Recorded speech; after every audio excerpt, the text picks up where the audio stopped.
Hey guys, what's up? I think maybe you can guess what we're going to talk about today by my little friend sitting next to me.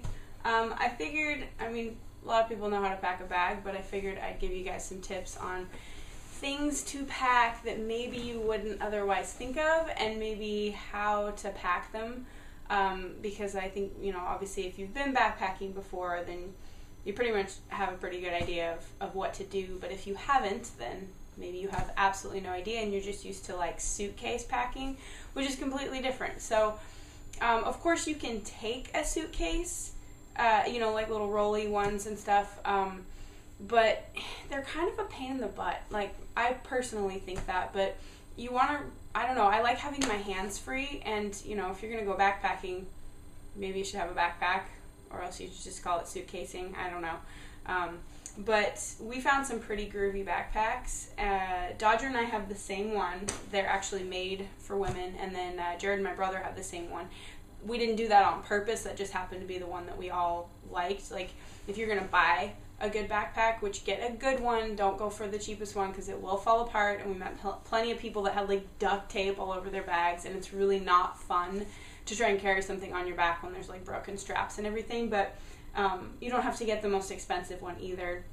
Ours were probably like, average as far as price goes. I think this one was like, got it on sale. It was like $150 or something, which might seem kind of steep for a backpack, but this thing is friggin' rad. Love it so much. And if you go to like an outdoor store, a lot of times they'll actually have sandbags. So you have weight, like you put it in there when you put on the backpack to try it out and see what it'll actually feel like with weight in it. Because obviously if you just try on any backpack, you're going to be like, oh, this feels great, but it's got nothing in it. So, put some sandbags in it, check it out. This one, I've got it all like, it's been up in my closet, so all the straps are like all clipped and everything, but I don't know if I'm going to be able to put it on for you guys, just because if I stand up, half of me will be cut off. The camera's kind of low, but it's super nifty. Dodger and I got one that are made for women. The straps are cut a little bit differently, so it doesn't squish things that don't need to be squished. And then, what is happening here? What did I do? Oh, okay. But they're super, super thick. You might be able to tell how thick they are. They're really, really supportive. Our backpacks have this really nifty adjustment in here. There's these little pull straps where it actually adjusts the whole carriage, like up or down, so you can choose to have the weight up higher or down lower. And it's got these super awesome straps that go around your waist, which help a lot. And it kind of looks cumbersome, but it's really, really not. This has like cool little like runner ventilation things too, so that when it's on your back, air can actually get in there, so it's not getting completely sweaty and gross. It gets a little sweaty and gross if it's really hot, like when you're in Rome and it's roasting. But ours, Dodger's and mine, also had this really super cool little pouch in the bottom, which we put our shoes in. Ta-da! I don't know if you can actually see that. I'll hold it up. And it also had this feature where, if you want to get something at the bottom of your bag, you don't have to take everything out. The flap opens up in the front. How awesome is that? This came in really handy. The boys' bags didn't have this, and they were kind of jealous, but, super cool bag. And it's got all these pouches everywhere, and it really comes in handy just to have places to stash things. Another thing that, actually, Jared and I didn't get these until later. We did not have these on the trip that I'm talking to you about right now. I actually found one in a secondhand store, and I thought it was awesome, so then I searched online and found another one. It's about $20 brand new. Backside, I don't know what the website is. Don't type in backside.com because you get something really not okay. But it's like, just type in like backside sleep sacks or sleeping bags or whatever, because it's basically a fleece sleeping bag, and it weighs like, I don't know, pound, 2 pounds, something like that. But remember how I told you in some hostels they make you pay for your sheets? If you don't want to pay for sheets, you can have one of these. And when Jared and I went to Bavaria a couple years ago, I'm really glad we had these, because I got sick and it was really nice to have something cozy, because sometimes you just want to be a little bit warmer. Obviously in the summer it's pretty hot in most places, but it's just really nice. It's just a nifty little thing. And it like totally attaches. There's all these little, there's straps everywhere on this backpack, but there's totally straps where you can like strap this to the bottom of the backpack. Ta-da! I'm not strapping it in right now because I'm just not. But it's really not hard to carry around. And then, I don't know, a little travel neck pillow thing. Travel towel. So it's very small. It's in its own little pouch. It's like microfiber, and it dries really, really fast. That is why we got them, is because they're small, light, and dry really fast. Did not get them because they're the best towels ever.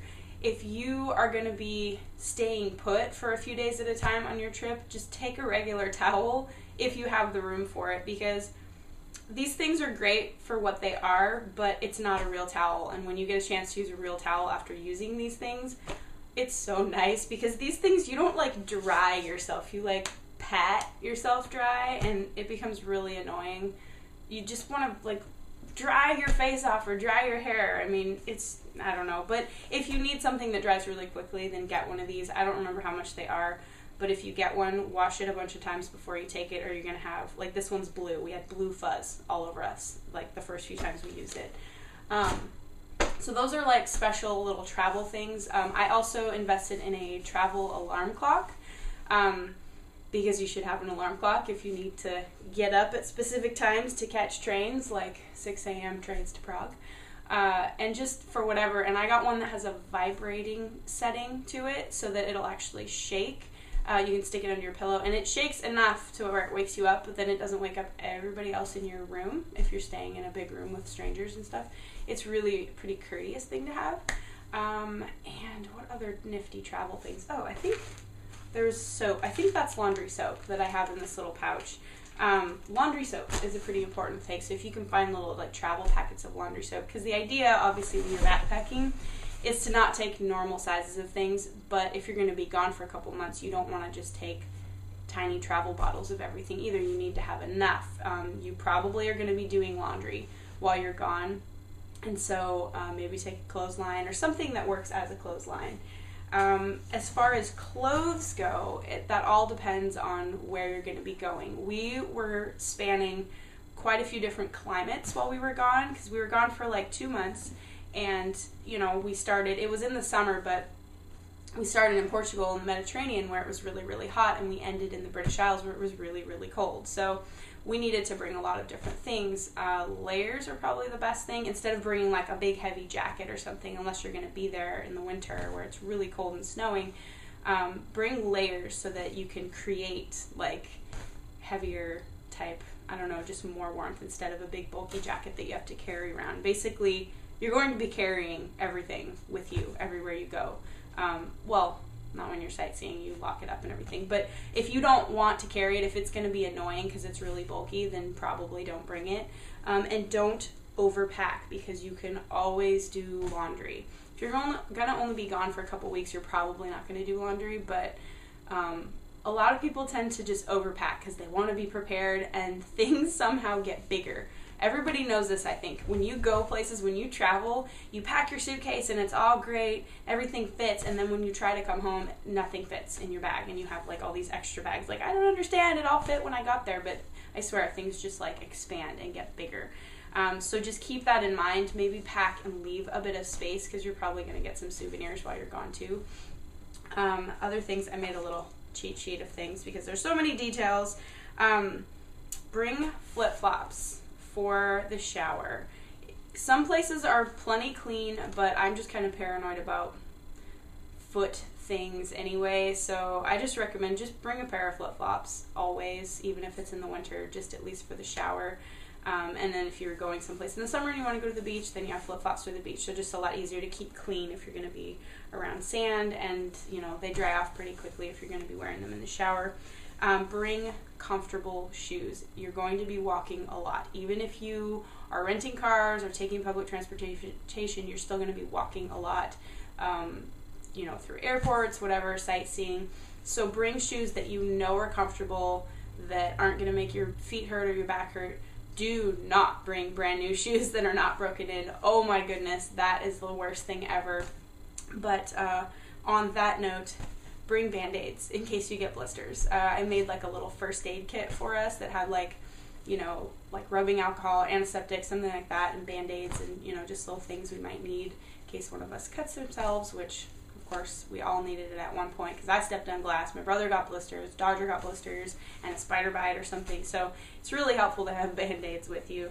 You can always buy them over there, but just bring a box with you anyway. Something that's a little bit different between Americans and Europeans, Europeans, or just, I don't know about the rest of the world, but specifically Americans and Europeans, Americans wear a lot of jeans. We're a jeans culture, and Europeans not so much with the jeans. Not that they never wear them, but they just don't wear jeans nearly as much as we do. And so if you have non-jean pants and things, or just like, not slacks, you don't have to dress up, but just jeans are pretty darn casual, and like sweats, and like I'm wearing warm-ups today. They don't really walk around wearing stuff like that. Like people that are on a soccer team and are traveling for games or something, they'll be wearing warm-ups and stuff, but people dress a little bit nicer over there, like just on a daily basis. So that's something to keep in mind if you really want to blend in. Don't plan on wearing jeans and a hooded sweatshirt the entire time, because I think a lot of Europeans see Americans as kind of sloppy, which I'm a perfect example today. I'm kind of sloppy, but they just generally dress a little bit nicer. I have a lot of European friends that are like, yeah, we don't dress like we're in our pajamas every day. So maybe keep that in mind as well. And don't be crazy flashy either. Like, I mean, you'll see plenty of flashy people, but just to blend in, whatever. So some more things to pack that you don't have to, but these are things that, you know, over the course of different travels, I've learned like, oh, I should have brought that. Number one, water bottles. Bring a stainless steel water bottle. Kitty, no. Sorry, my kitty's like sniffing the camera. So bring a stainless steel water bottle. It's super helpful. Then you don't have to buy water bottles all the time, which is just an unneeded expense. We bought water bottles on this 2-month trip. We actually brought some little plastic water bottles, but they got really gross really fast, but stainless steel doesn't. So just bring it empty, because you can't take it full, and just a nice small size. It doesn't have to be like the big fat 40-ounce ones. Jared and I have like, I think like 27-ounce ones, and it was awesome to have them. So water bottles, I already talked about first aid kit. Maybe bring some medicine, like ibuprofen, Vicks VapoRub, saved my butt on my last trip because I got sick. If you want to bring any kind of, if you do medicinal tea, or just cough drops, anything that you use when you're home, like Dayquil, NyQuil, whatever, not the liquid stuff, but like the little tabs or something. Bring any of those things, and, you know, any vitamins, anything, even if you don't take it every day, just try to bring a little stash of it just in case. Because you won't always be able to find what you're used to using over there. You can totally go to like a pharmacy and get, you know, lots of things over there, ibuprofen, whatever, but just if you have stuff that you're really familiar with, maybe bring a little stash of that. I already talked about travel towels. Maybe Jared and I bought these little plastic bowls, but maybe, like, I thought about Gladware, you know, like the disposable Tupperware. Bring in a couple of those containers just in case. Like, they've been really useful for us in places where we didn't have a kitchen, but we could still like mix up something that didn't require cooking, like tuna fish or whatever, and then you can just like wash it out in a sink, something like that. So maybe bring a couple of those just to, I don't know, just be prepared, you know, kind of like you're going out into the wilderness. And a travel mug. Oh, I forgot about that. That's my new thing. I haven't done it yet. But last time when Jared and I were traveling, we really wished we'd had like a travel mug, because you can't put hot liquid in your water bottle. It will burn your hand. But you can take like a little travel mug, and then you can carry tea and coffee around with you, especially if your hostel offers free coffee and tea all day. Then you have your own little mug. It's pretty awesome. Reusable bags, like reusable shopping bags, just a couple of them are really helpful if you're going to be cooking. Then you don't have to buy bags at the grocery store, and just they're really nice to carry stuff around in as well. Plastic bags, like plastic grocery bags or garbage bag or something for your dirty laundry or whatever you need it for. If you have a wet towel that isn't dry yet, you can put it in there so it doesn't, you know, get the rest of your stuff wet. And Ziploc baggies. That one is really, really helpful. Just bring like I don't know, 3 or 4 Ziploc baggies. Those things were like currency to us. We were like, oh, Ziploc baggie, because we really, just all plastic bags were, because they're super, super useful.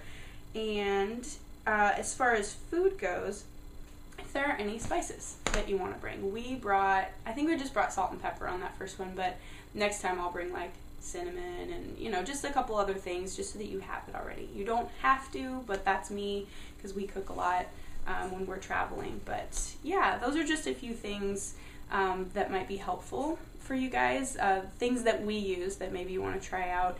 And obviously, like I said, don't pack too much, because you're going to wish that you hadn't. We actually shipped some stuff home halfway through our trip when we were in Vienna, because we were like, wow, I brought too many pairs of pants, or I brought too many of these, or too many of those. Or you can ship stuff home anyway part of the way through a trip, like if you're changing climates. We also shipped home our swimsuits, because we weren't going to be swimming anymore, so why were we going to carry them around? And we also shipped home all the maps that we were done with, the places that we'd already been, so then that just lightens the load. So you can do that even if you didn't pack too much. Just get rid of the stuff that you're not actually using anymore and ship it to an address that you know someone's going to be home, like your parents' house, or, you know, whatever, your friend's house. You know they're actually there, so that you don't lose your stuff. But anyway, I didn't really have any more to say on that. I just wanted to show you my super cool backpack and just kind of give you a few helpful things that I've learned, live and learn, trial and error. So anyway, hopefully you guys enjoy this, and I will talk to you guys next time.